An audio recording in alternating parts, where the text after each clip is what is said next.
O saber da tradición. O esforzo do día a día. E a paixón polo ben feito. Marcan a calidade e o sabor dos produtos do mar de Galicia.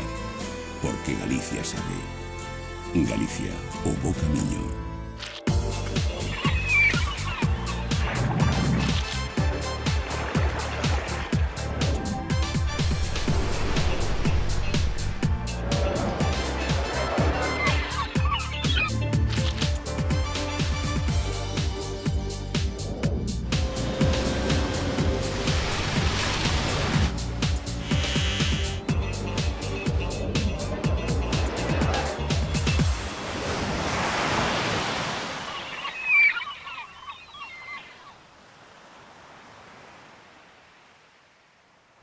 Triste quedase corto para dicir o que pasou ante aquí. Visiblemente afectado polos feitos acontecidos na tarde de onte nas propias instalacións da confraría, o patrón maior da Pobra, Xoán Miguel Iglesias, non se explicaba as razóns que puideron levar a tal agresión. Ao parecer a víctima intentou mediar nunha disputa entre un dos vigilantes da confraría e o propio agresor, cando resultou ferida. Chegou porque se lle puso unha sanción. Xusto en ese momento tamén chegaba o vixiante, pois empezaron a insultarse, el quixo botarlle as mans, o técnico separouno, pero dunha vez que o técnico soltou volveu outra vez e foi cando, con mala sorte que largou o segundo, me dixeron un puñetazo e doulle a nosa secretaria no ollo. A consecuencia do golpe, a traballadora do Pósito resultou ferida de gravidade e tivo que ser trasladada de urxencia ata o Hospital do Barbanza, derivada posteriormente ao Hospital Clínico de Santiago. Despois de varias intervencións realizadas, o estado do seu ollo segue a ser grave, chegando mesmo a poder perder a vista. Polo que se ve, creo que pode perder a visión do ollo. Non quero... Eu sempre me agarro a última esperanza, pero está mal. O Pósito pobrense xa puxo os feitos en coñecemento do seu equipo xurídico para que estude o caso, que debido á súa gravidade podería conlevar tamén a propia expulsión do agresor da entidade. Todas as medidas legales cantas podamos tomar. Xa o noso abogado xa está en conocemento, xa onte mesmo no hospital xa chamei por el e xa lle dixen que se pusera mans á obra, porque eu non quero persoas como esta traballando aquí. Podería cargar mesmo a... Non sei si pode ser, si está nos estatutos, si pode, eu non quero persoas así traballando aquí. Eu quero persoas, que isto xa non estamos no salvaxe oeste. Aquí se hai calquer problema, solucionase con diálogo, con abogados, co que sea. Recurso, o que faga falta, chegar a estes extremos. Pero para qué? O agresor xa foi detido acusado dun delito grave de lesións. O caso xa está en mans do xulgado de instrucción número 2 de Ribeira.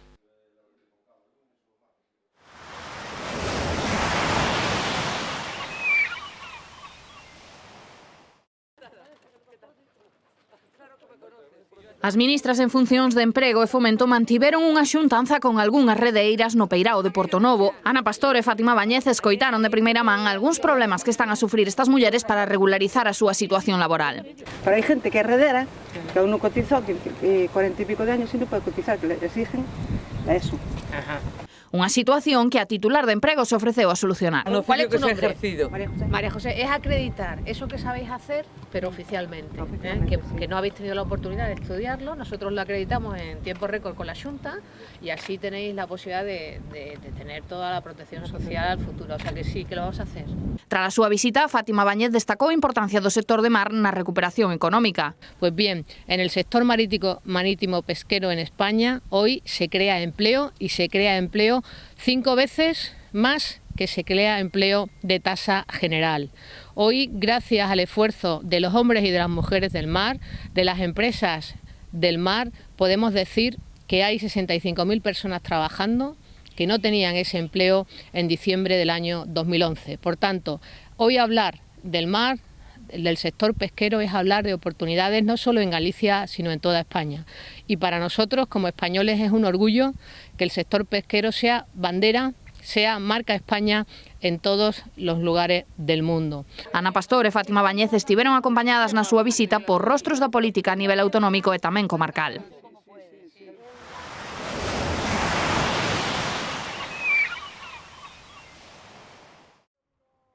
As xestións realizadas nos últimos meses polo Executivo muradán ante Costas para levar adiante unha reforma integral do paseo marítimo de Esteiro parece que deron os seus froitos.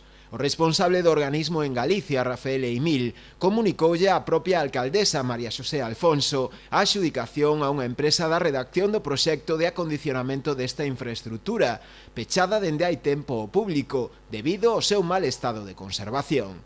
Dende o Concello muradán mostraron a súa satisfacción por esta nova, xa que se trataba dunha bella demanda dos propios veciños da zona, que non podían empregar o paseo debido á súa perigosidade. Sen descartarse a posibilidade de que a actuación se realice de xeito conxunto entre Costas e o propio Concello, o que si parece claro, segundo sinalou a propia rexedora, é que unha vez realizado o proxecto poderánse investir fondos no seu arranxo, sen temor a que sexan cartos tirados. O que aínda non está demasiado claro son os tempos. A actuación aínda podería demorarse, xa que a redacción do proxecto habería que aprobar tamén o investimento para a actuación e posteriormente a adxudicación das obras. Un proceso administrativo lento, pero que dende o Concello muradán agardan a que poida estar rematado antes de finais de ano.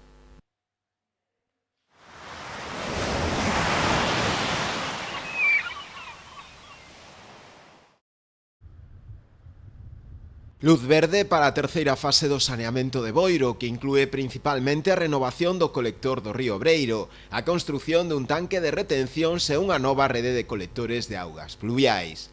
O novo colector encargarase de transportar e conectar as augas fecais e parte das pluviais procedentes do casco urbano co interceptor do paseo marítimo. A rede de colectores trasladará as augas pluviais recibidas na conca alta do casco urbano, o estanque de retención que recollerá a súa vez o caudal procedente do río Breiro. Os traballos complementaránse cun proxecto de limpeza do río e a mellora da capacidade de desagüe da canle fluvial. Esta actuación enmarcada no Plan de Saneamento Local da Ría de Arousa suporá un investimento de 2 millóns de euros, que ven de ser aprobado polo Consello da Xunta. Súmanse os preto de 4 millóns que xa se teñen destinado en fases anteriores para a construción do interceptor de Barraña e a mellora dos bombeos de Esteiro e Subuqueiro. O Concello de Porto do Son ven de dar un paso máis cara á consecución do ansiado saneamento integral do municipio, un dos principais obxectivos do actual equipo de goberno que preside Luís Soujo. Neste sentido, o alcalde asinaba esta mañá coa conselleira de Medio Ambiente e Ordenación do Territorio, Beatriz Mato, o convenio de colaboración que permitirá a execución das obras de saneamento no núcleo de Camaño e tamén a mellora e ampliación da Edar de Xuño. As obras con investimento de máis de 450.000 euros comprenden diversas melloras na propia depuradora, así como tamén proceder á súa conexión cos núcleos de Xuño e Camaño, a través de 3 tramos de colectores e un novo bombeo. O obxectivo é dotar dun servizo de saneamento e depuración a estes dous núcleos, cunha poboación de máis de 1000 veciños. A actuación está cofinanciada polo Fondo Europeo Agrícola de Desenvolvemento Rural. O saber da tradición, o esforzo do día a día e a paixón polo ben feito marcan a calidade e o sabor dos produtos do mar de Galicia. Porque Galicia sabe. Galicia, o bo camiño.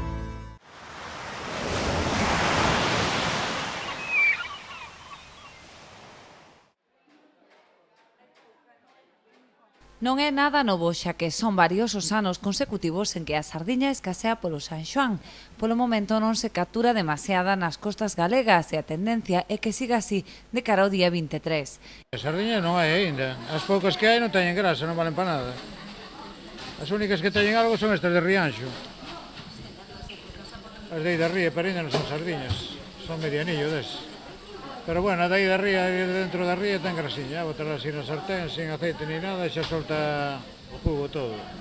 Pero para a brasa ainda non. Pois bastante escasa estos días, aparte de que sale moi pequeña, que é como medianillo, non é sardina. Eura, a ver, en San Juan tiña que mollar o pan, pero bueno, vamos a deixalo aí por si acaso. Eu sei que está boa porque en empanada e todo iso que fixeron estes días a xente, moi rica asada, pois mira, ainda non provei, pero que é un medianillo xa está bom. O sea, grande, non sei. O incremento da demanda e a escaseza de peixe leva aparellado un aumento dos prezos que poden chegar a duplicarse ou mesmo multiplicarse por 3 na véspera do San Xoán. A lonja ahora mesmo non sei se foi a 40 euros a caixa, máis ou menos ou assim. Pero bueno, aquí nós un poquinho asequible porque aínda non está tan cara como para subila tanto, sabes? Supongo que para la semana que empezará, la que haya va a ir de escándalo. O ano pasado chegaron a 12 a 14 euros o kilo. A 10 euros en lonja xa, Porque unha caixa que valía normalmente 30 euros, 40 euros, o ano pasado chegaron a 90 e a 120 euros. Estes prezos, ás veces prohibitivos, fan que os compradores se decanten por outras especies. O principal sustituto da sardiña é o xurelo. Asan lo que sea, sobre todo el jurel, que es lo que más demanda, y pues nada, buscan otras alternativas. Pero el jurel es lo que más... Si no hay sardina, hay jurel. Aínda así, son moitos os compradores os que non lles importa pagar máis e cumprir coa tradición, a da sardiña da na noite máxica do San Xoán. No, a xente ainda que vaya cara e non valga, a xente quería ter. A verdade, é un produto que quere ter. Non é que dicir, bueno, pois a mí co xurel e me paso. Non, quere a sardiña ainda que estea mala. Non é mínimo pagar 3 euros por un kilo de xurelos que 12 euros por un kilo de sardiñas. Pero bueno, sempre hai alguén que ten poder adquisitivo, entendes? Un día gastan 30 ou 40 euros nunha sardiñada, non lle importa. Pero para unha ama de casa normal que está acostumbrada a pagar 4 euros e desde a 12, moita xente dá para atrás.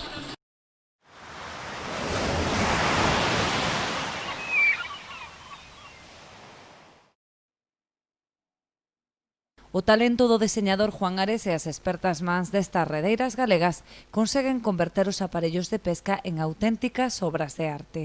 Esta é tan só unha mostra dos traballos realizados no marco do obradoiro sobre produción de mobiliario e decoración desenvolvido en Ribeira, baixo a coordinación do estudo Juan Ares Deseño Mariño. A colección Atucas é un produto que saldrá á venta no próximo ano e nun resumo pois son tapices sombreadores, non?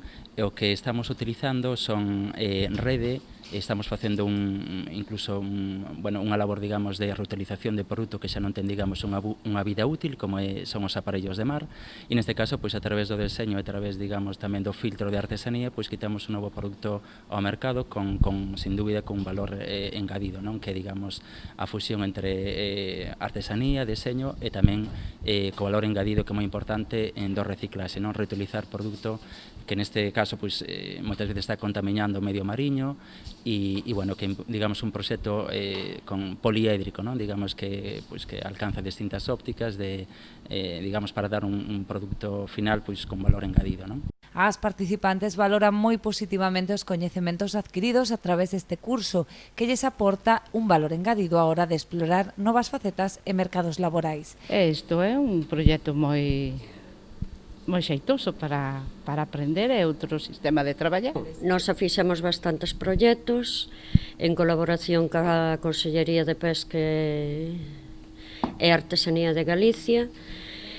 Bueno, nos dedicámonos un pouquiños a carreras que nos sobran do noso traballo, a facer bolsos, fulares, cos nudos, os collares e todo. Hay veces que tenemos meses que estamos más paradas, otras menos, y es una manera de trabajar todo el año.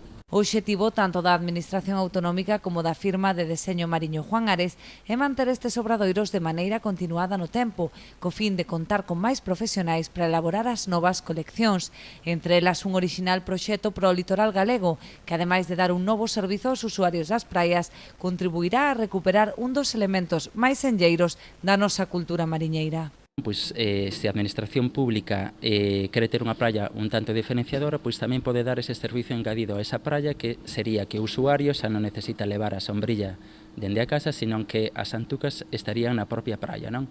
Iso tamén liga hacia outro elemento importante que foi co que naceu este proxecto, non? E así yo presentei a Consellería do Mar e tiven pois tamén un apoio pois para levar a cabo este proxecto, non? É dicir, o proxecto nace tamén cun afán de descontaminación dos litorais costeiros, non?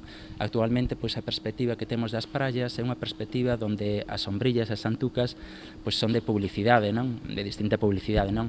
Entonces, pois é unha maneira tamén, igual que o urbanismo necesita pois ceñirse hacia certas directrices pois para facer, digamos, unha perspectiva común e armoniosa, digamos, unha perspectiva urbanística, pois nos litorais costeiros igual, non? Entonces é unha perspectiva interesante e nace tamén un pouquiño recordando a maneira que tiñan antigamente os mariñeiros de secar as redes, non? Antigamente as redes eran de algodón. Entonces era moi habitual ver nos portos costeiros sobre mástiles de madeira as redes en suspensión, non? Bueno, pois por evolución dos materiais actualmente é imposible saber, digamos, esas escenas tan pintorescas, non? Dos portos pesqueiros que as redes secándose ao sol, non? Pois é unha maneira tamén pois de recordar eses paisaxes e de que outra vez eses povos mariñeiros teñan esas redes suspendidas ao sol, pero neste caso filtrado a través do deseño.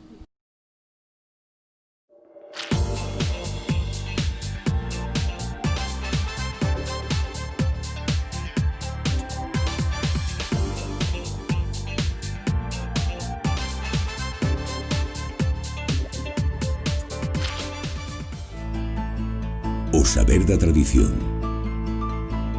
o esforzo do día a día